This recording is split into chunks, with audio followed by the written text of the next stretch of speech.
when the formidable alien queen secretly installed surveillance cameras in the nursery of her paralyzed triplets. She expected to catch negligent doctors or political assassins.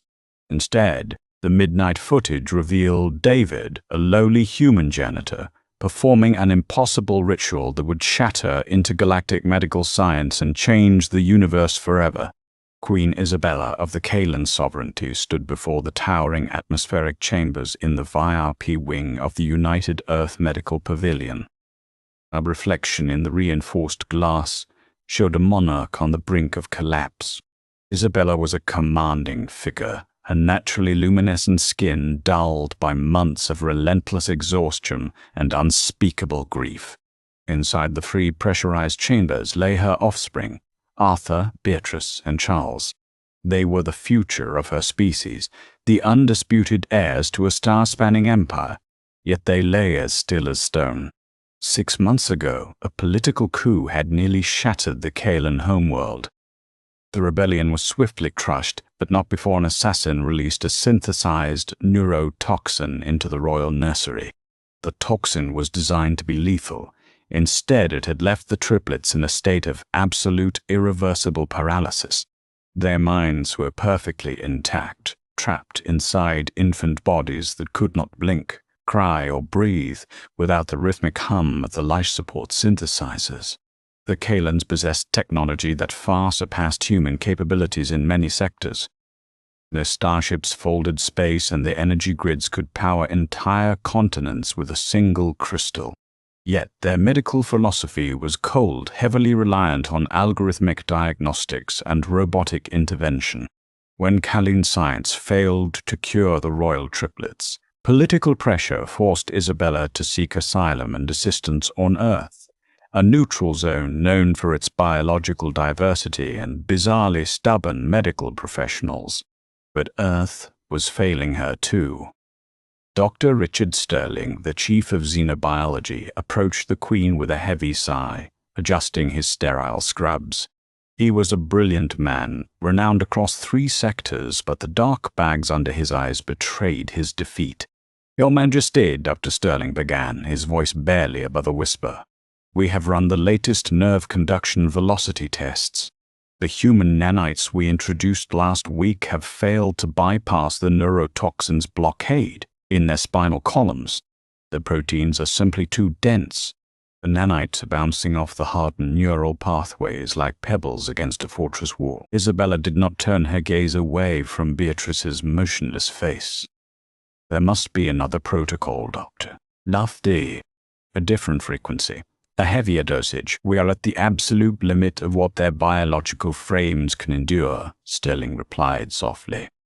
"Any more aggressive treatment and their internal organs will begin to shut down. I am profoundly sorry, Queen Isabella. We can maintain their life support indefinitely, but they will never move. They will never walk." The words hung in the sterile air, heavy and suffocating. Isabella dismissed the doctor with a curt wave of her hand. As Sterling exited, the heavy automated doors hissed shut, leaving the Queen alone in the dim blue light of the nursery. Paranoia had begun to seep into Isabella's mind, a slow, toxic drip. The Kalan court was a nest of vipers. She knew her political enemies were waiting for her to declare the heirs unfit to rule. But her paranoia extended beyond her homeworld. She had begun to distrust the human staff. She noticed how the nurses, like Samantha Higgins, would check the monitors with mechanical efficiency, their eyes devoid of the warmth they supposedly possessed. She suspected that the humans, intimidated by the complexity of Kalan physiology, were merely going through the motions, letting her children languish in the dark. Driven by a mother's desperation and a monarch's suspicion, Isabella made a covert decision. Utilizing Kalan micro-optics technology strictly forbidden on Earth without diplomatic clearance, she spent the agonizing hours of the early morning embedding pinhead-sized cameras into the ventilation grates, the edges of the medical monitors, and the lighting fixtures above the incubators. The network provided a flawless 360-degree high-definition view of the entire room, completely undetectable by the hospital's security sweeps. She wanted to see exactly what happened when the royal guards rotated shifts and the high-ranking doctors went home to their comfortable beds. She wanted to catch the negligence, the whispered apathy, or perhaps even a hidden saboteur making sure her children never recovered. That evening, Isabella retreated to her heavily guarded suite down the hall. She locked the heavy biometric doors, pulled out her secure datapad, and accessed the live feed. For the first few hours, it was exactly as she expected. Dr. Sterling made his evening rounds, shining a penlight into the triplets' unblinking eyes, dictating notes into his recorder with a tone of clinical resignation. Nurse Higgins came in to adjust the nutrient IVs, her face a mask of professional boredom. Then the midnight shift began. The ward fell dead silent, the lights dimming to a deep, nocturnal violet. At exactly 1:15 a.m., the heavy doors slid open. Isabella tensed, leaning closer to the screen. It was not a doctor. It was not a nurse. It was the night shift janitor. Isabella knew his face, though she had never spoken to him. His name badge read David Caldwell. He was an older human, perhaps in his late 50s, with graying hair neatly cropped and a slight permanent stoop to his shoulders. He wore the standard-issue gray jumpsuit of the maintenance crew, pushing a heavy automated sterilization cart. Whenever Isabella had seen him in the hallways, he always kept his eyes cast downward, practically invisible to the elite alien diplomats and high-priced medical staff. Isabella watched, her finger hovering over the emergency security alert button.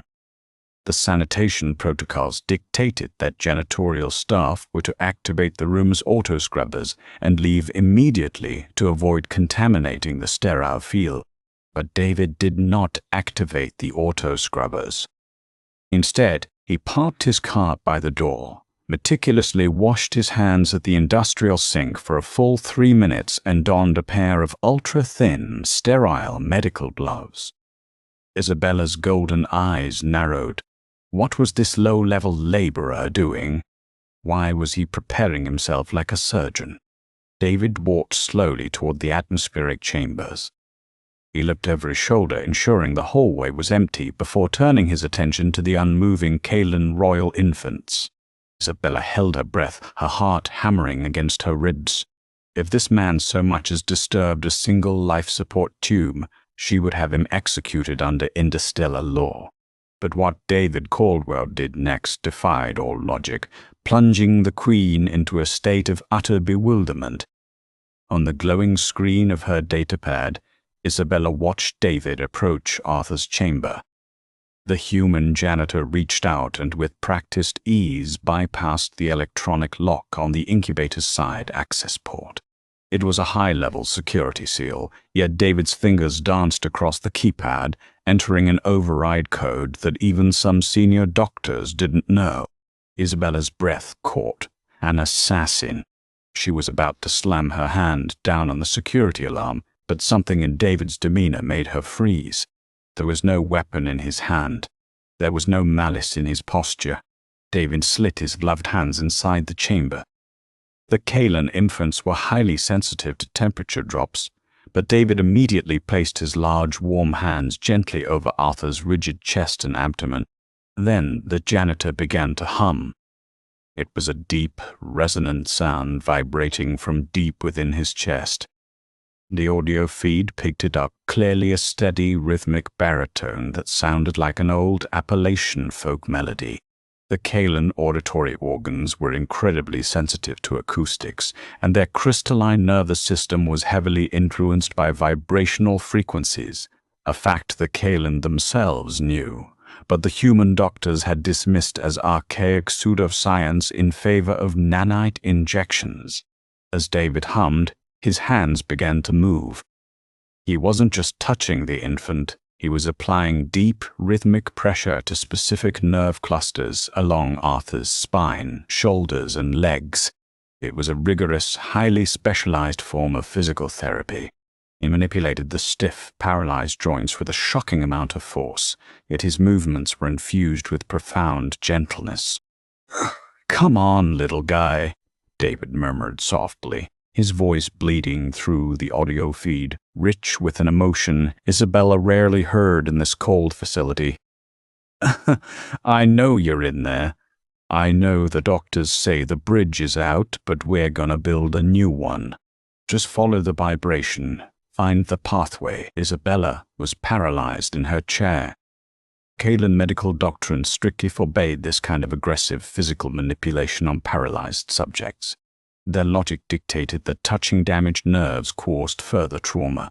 Dr. Sterling and his team had kept the triplets completely immobilized, relying entirely on internal chemical warfare to fight the toxin. Yet here was a human janitor, manually forcing the stagnant muscles and locked joints to remember how to move. David spent exactly 20 minutes on Arthur. He massaged the dense muscular tissue at the base of the neck, his humming never ceasing, matching the tempo of his thumbs. When he finished, he carefully resealed the port, checked the life support monitors to ensure the infant's heart rate was stable, and moved on to Beatrice. He repeated the exact same process. The rhythmic humming, the intense targeted massage, the quiet words of encouragement. "Tss, that's it, bae. Don't let the cage win. The body is just a machine. You're the pilot. Wake up the machine." Aspella watched, utterly captivated by the illicit surveillance footage. The man was sweating profusely. The physical exertion required to manipulate the dense kaolin musculature was immense, especially for an aging human. Yet David did not cut corners. He worked on Beatrice and then on Charles, pouring every ounce of his energy into the 3 paralyzed infants. Who was this man? Isabella frantically pulled up another window on her datapad and hacked into the hospital's employee database. She found David Caldwell's file. The screen populated with shocking information. David Caldwell wasn't a career janitor. 30 years ago, he had been one of Earth's premier pediatric neurologists specializing in catastrophic spinal injuries. He had pioneered controversial, hands-on kinetic therapies. But 20 years ago, his own daughter had been involved in a horrific hovercar accident, leaving her paralyzed. David had pushed the hospital board to let him use his experimental kinetic resonance therapy on her. They refused, citing the high risk. Desperate, he had performed the therapy in secret. His daughter had not survived a secondary infection unrelated to the therapy, but the hospital board needed a scapegoat. They stripped David of his medical license, disgraced his name, and banished him from the medical community. Broken and impoverished, he had taken a job as a janitor, the only way he could remain close to the hospital environment he had once commanded, a ghost haunting the halls of his past failures. Isabella looked back at the live feed. It was 2:45 a.m. David had just finished working on Charles. He looked exhausted, leaning heavily against the side of the incubator. He pulled off his gloves, throwing them into the biohazard bin, and wiped the sweat from his forehead with the back of his sleeve. He walked back to Beatrice's incubator, standing silently in front of it. He placed his bare hand against the thick glass. "Ugh. Night, little ones. We'll try again tomorrow," we whispered. He turned back to his sanitation cart and finally activated the auto scrubbers to mask his presence, preparing to leave the room. Isabella felt a tear trace down her cheek. A mixture of profound gratitude and overwhelming sorrow washed over her. This broken human, carrying the weight of his own dead child, was giving his soul to save hers while the rest of the galaxy had given up. She reached forward to turn off the datapad, intending to go to sleep and confront David respectfully the next night. But then movement on the screen caught her eye. Isabella's blood ran cold. She zoomed in on camera feed 4, the one angled directly above Beatrice's incubator. David was already at the door, his back turned. He didn't see it. Inside the chamber, bathed in the soft blue light of the life support monitors, Beatrice's right hand lay flat against the sterile padding. For 6 months it had been a lifeless claw. Slowly, agonizingly, the index finger twitched. Isabella gasped, her hands flying to her mouth to stifle a scream. It wasn't an involuntary spasm. The finger lifted, trembling under the immense effort, and tapped weakly against the padding. Then the middle finger followed. The neurotoxin's absolute hold had been broken. The hardened neural pathways were firing. The vibration, the acoustic resonance, the relentless human touch, David's forbidden therapy, had bridged the gap that billions of credits worth of alien technology could not. Isabella dropped her datapad. It clattered against the marble floor of her suite, the screen still broadcasting the impossible miracle. Her children were waking up, and the only person who knew how to save them was the janitor who was currently walking out the door. Queen Isabella did not wait for her royal guards. She sprinted from her secure suite, her silk nightgown billowing behind her, her bare feet slapping against the cold, sterilized tiles of the United Earth Medical Pavilion. She burst through the double doors of the VIP wing just as David Caldwell was pushing his heavy sanitation cart toward the service elevator. "Stop!" Isabella's voice cracked like a whip down the empty corridor. David froze. The older human turned, his face draining of color as he saw the Kalan monarch bearing down on him. He immediately lowered his eyes, his hands gripping the handle of his cart so tightly his knuckles turned white. He knew he had been caught. He knew the penalty for unauthorized interference with royal alien dignitaries was a life sentence in a deep space penal colony. "Your Majesty," David stammered, stepping back. "I was just completing the standard decontamination protocols. I meant no disrespect to the—" Isabella closed the distance between them, her breathing ragged. She didn't call for security. Instead, she thrust her glowing datapad into his chest. "Look," she commanded, her voice trembling. David reluctantly looked down at the screen. The paused surveillance footage showed Beatrice's tiny luminescent hand. As Isabella hit play, David watched the impossible happen. The fingers twitched. They lifted. They tapped against the padding. David's knees nearly buckled. He covered his mouth with a calloused hand, tears instantly welling in his tired eyes.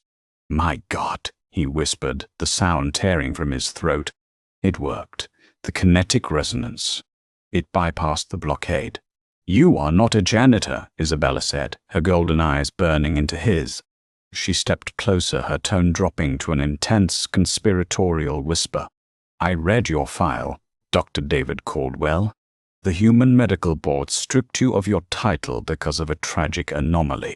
But tonight, you have done what the greatest minds of my empire could not. You woke my daughter." David looked at the Queen, astounded. There was no anger in her face, only a desperate, feral hope. "Your Majesty, if the hospital administration finds out what I did, they will have me arrested. Dr. Sterling has expressly forbidden physical manipulation. He believes it will cause microscopic hemorrhaging in their spinal columns. Dr. Sterling is a fool who trusts machines more than he trusts life," Isabella spat, glancing nervously down the hall. "We have a problem, David. Tomorrow morning the life support synthesizers will register Beatrice's new neural activity. Sterling will see the spikes in her brainwaves and muscle tension. What will his medical algorithms tell him?" David's blood ran cold as his mind shifted back into the neurological genius he truly was. The machines won't recognize it as healing, he realized with growing horror. The Kalan neurotoxin was designed to permanently suppress the nervous system. If the system starts fighting back, the monitors will interpret the signals as catastrophic neurological seizures. Sterling will think the toxin has mutated and is attacking the brainstem. "And what is the standard protocol for a catastrophic seizure in my species?" Isabella asked, though she already knew the terrifying answer. "He'll administer a Class A neural paralyzer," David whispered, his face pale. "He'll flood their systems with synthetic blockers to stop the spasms. It will instantly sever the new neural pathways I just built. It will permanently destroy their ability to ever move again. He'll kill the cure to save the patient. Then we cannot let him touch them," Isabella declared, her posture straightening into the terrifying absolute authority of a galactic sovereign. From this moment forward, David Caldwell, you are under my direct protection. But we must play their game. If I fire Sterling, the Earth Coalition will intervene, and my political enemies will know the children are vulnerable. The next morning, the VIP wing descended into chaos. Dr. Richard Sterling and hospital CEO Harrison Whitmore, a man more concerned with liability than healing, rushed into the royal nursery. The biometric monitors above Beatrice's chamber were flashing amber warnings.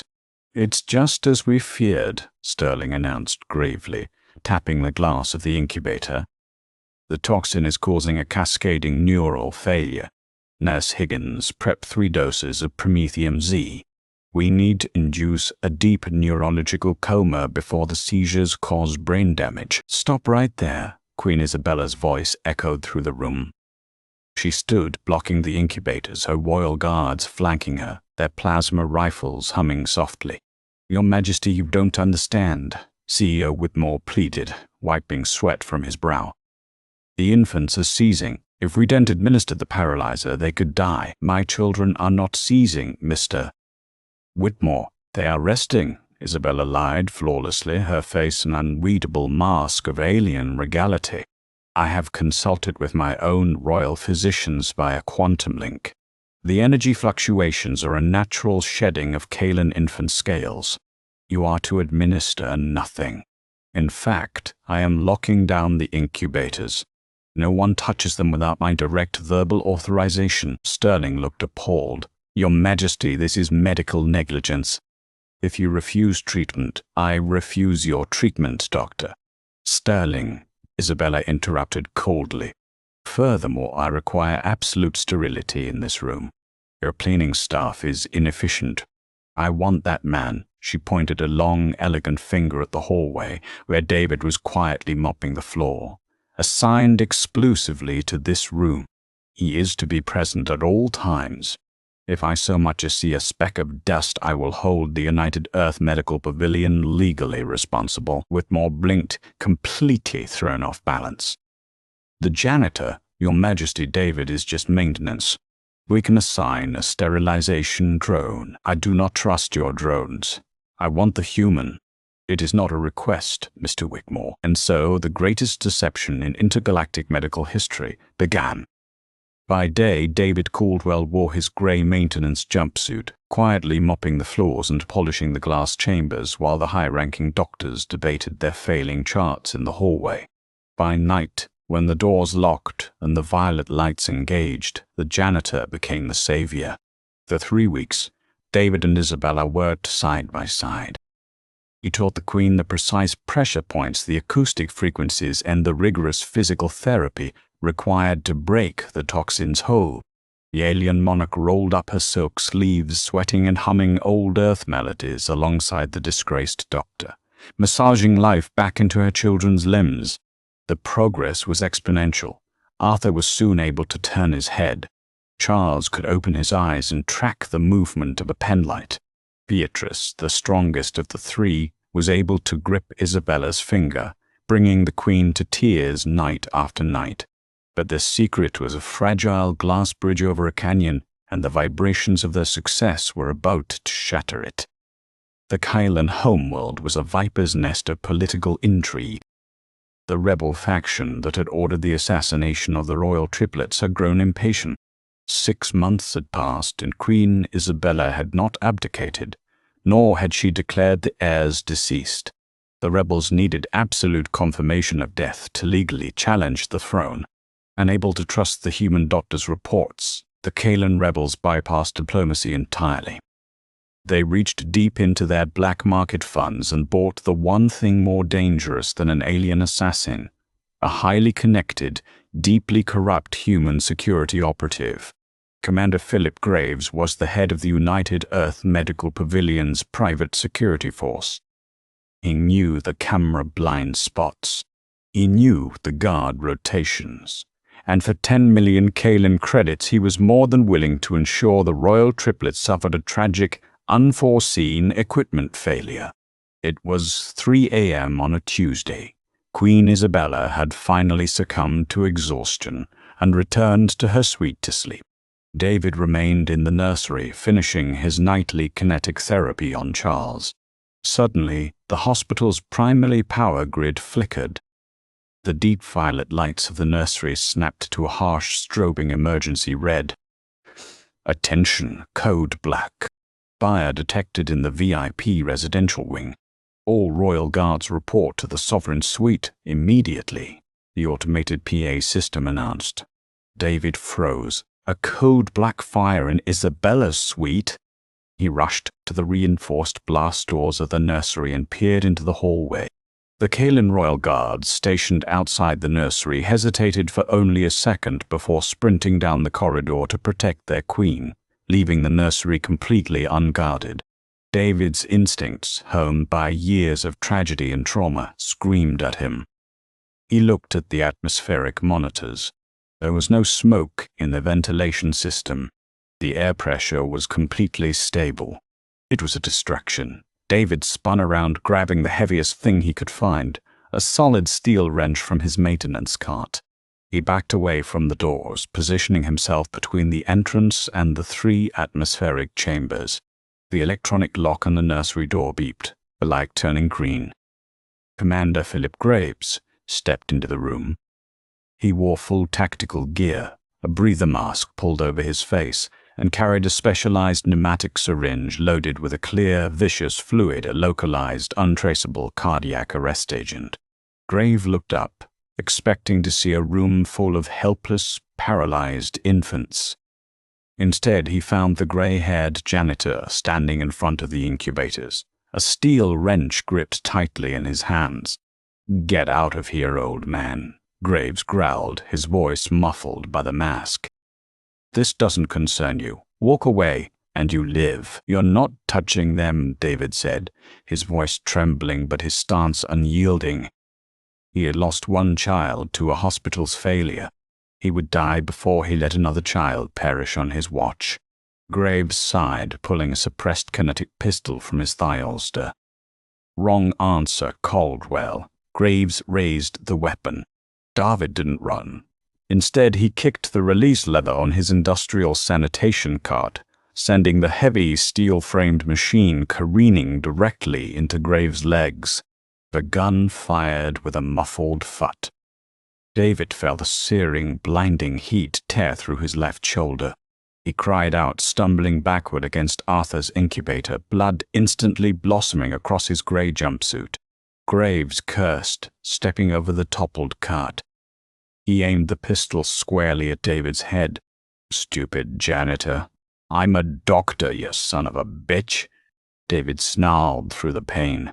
With his good arm, David grabbed a high-pressure canister of industrial hydroperoxide sterilization foam from his belt, the very chemical he used to clean the floors. He ripped the safety pin out and hurled the canister directly at Graves' chest, simultaneously throwing his body to the floor. The canister hit Graves' tactical vest and ruptured. A massive cloud of hyper-expansive, blinding chemical foam exploded outward, filling the air with a caustic white fog.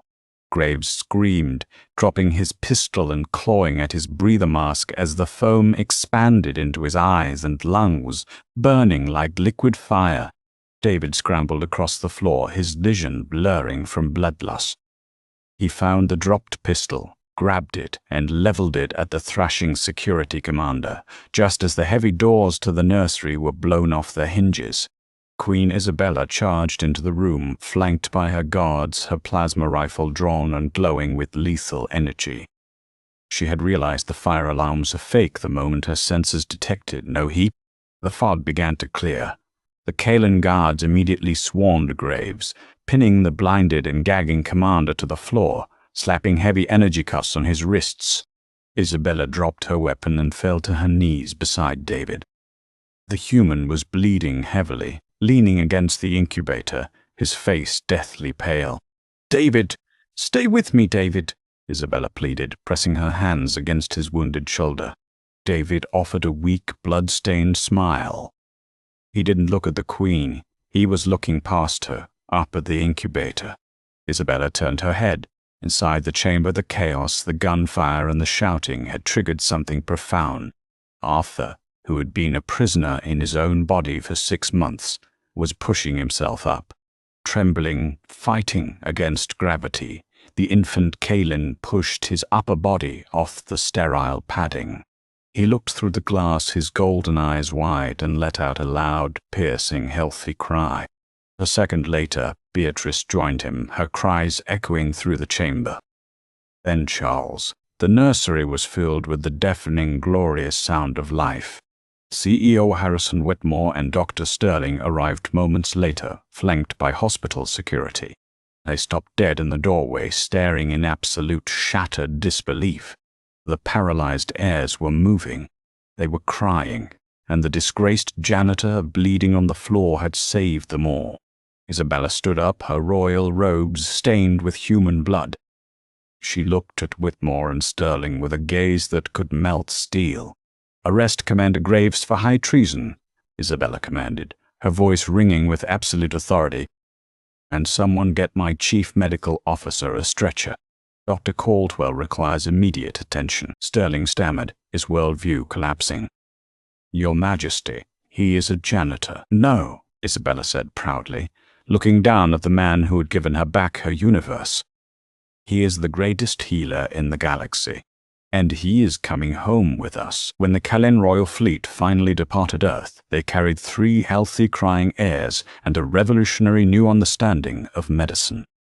David Caldwell, no longer a disgraced janitor, but the newly appointed Surgeon General of the Kalen sovereignty, stood on the observation deck. He had lost his own daughter to the cold bureaucracy of science, but through human compassion and stubborn defiance, he had healed the future of the galaxy.